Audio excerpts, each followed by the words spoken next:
Happy St. Patrick's Day, Bay Farmers. I'm missing you all so much, but I'm going to read you this story about the luckiest leprechaun. Did anybody wake up this morning with green toilet bowl water or green milk? Leprechauns tend to do that to us, so this is a tale of a very sneaky leprechaun. Mackenzie O. Shamrock at your service, but you can call me Mac. I'm a leprechaun, and I don't care if you believe in me or not. If you get too close, I'll show you who's real. I may be small, but we leprechauns are not to be messed with. There now, that's settled. Pull up a toadstool or a chair if you're too big, and I'm going to tell you my story. I was born beneath a fairy hill back when time was new. Ever since, I've been making shoes for the fairy folk and gardening my soul from greedy people. Treasure hunters have to get up pretty early in the morning to fool me. And since leprechauns work at night and sleep during the day, I'm up much earlier than most. Nope, they haven't made the human yet who could outsmart me.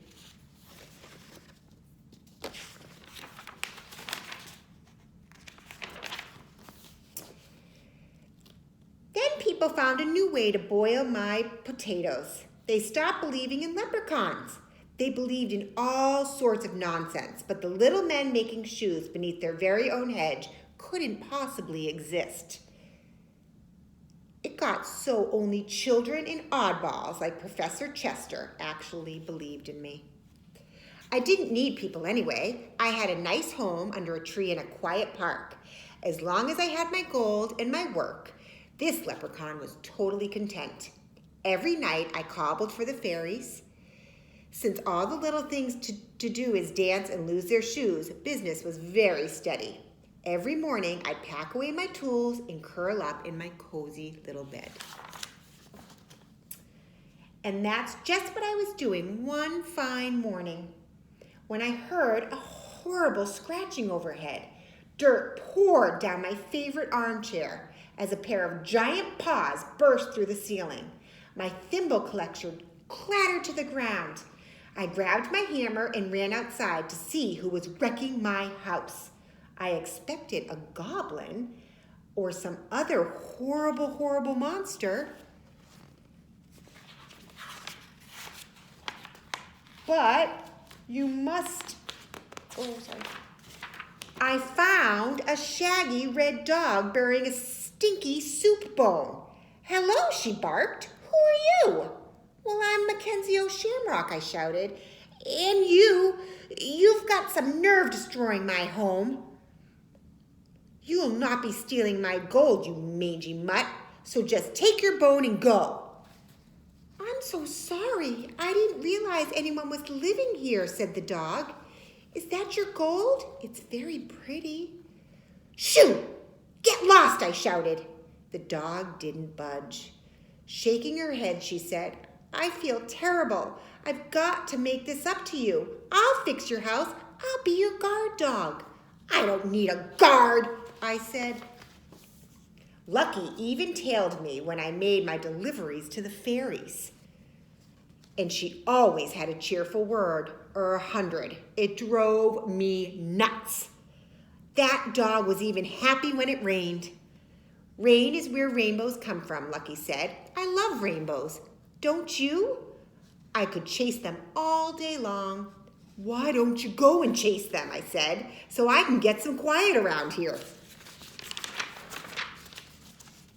After a while, Lucky learned not to talk so much, especially when I first woke up in the evening.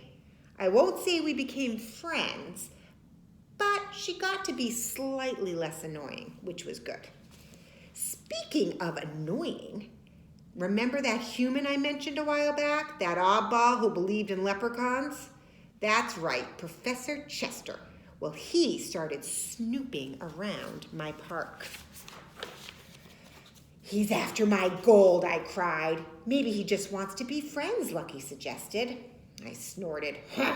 Humans want only one thing from a leprechaun, and that's gold. But he won't get the best of Mackenzie O. Shamrock. Professor Chester was getting dangerously close. He even found a fairy shoe.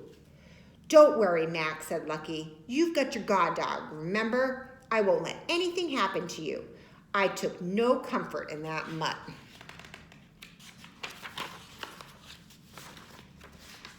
I watched Professor Chester poring over his books of leprechaun lore.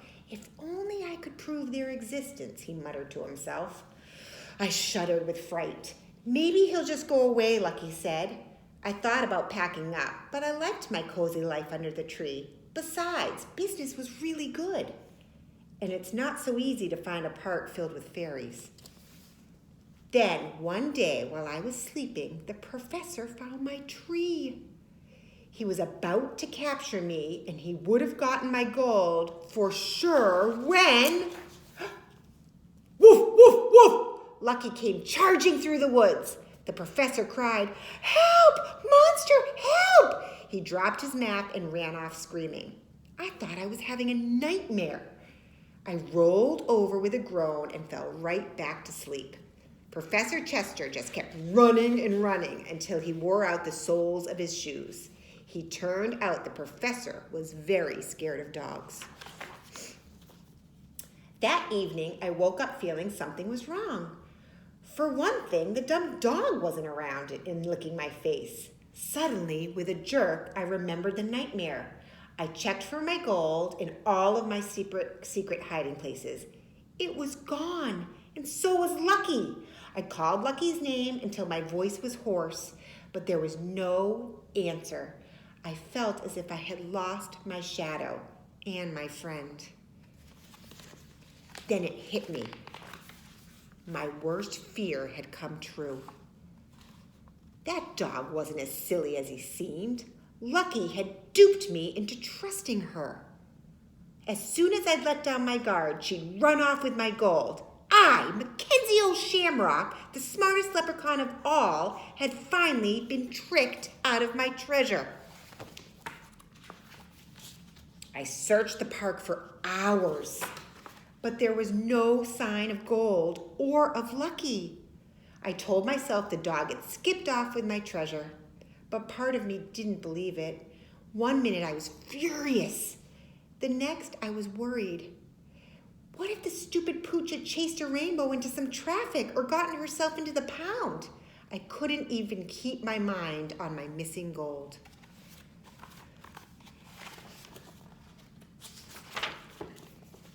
By dawn, I was the saddest leprechaun in the world. After centuries of being suspicious, I'd finally opened up my heart. And pow, the first friend I'd made had stolen my gold. The sun came up and I wiped away a tear. Then a voice behind me said, "Why are you crying?"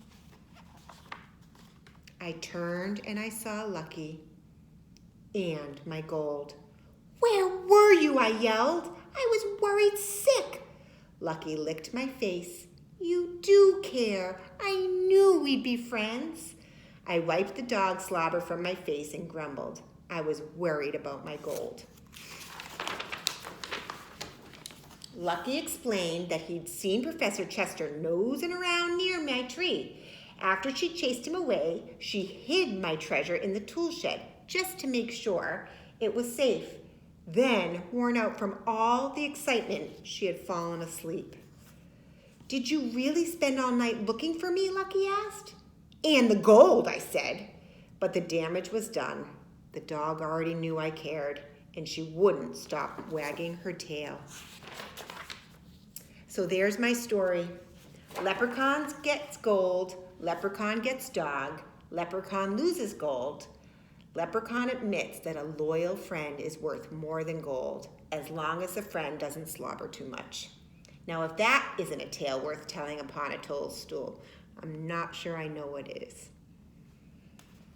Have a wonderful, wonderful night filled with joy, purpose, and compassion. I miss all your faces so much, and I can't wait to see you soon. Good night, Bay Farmers.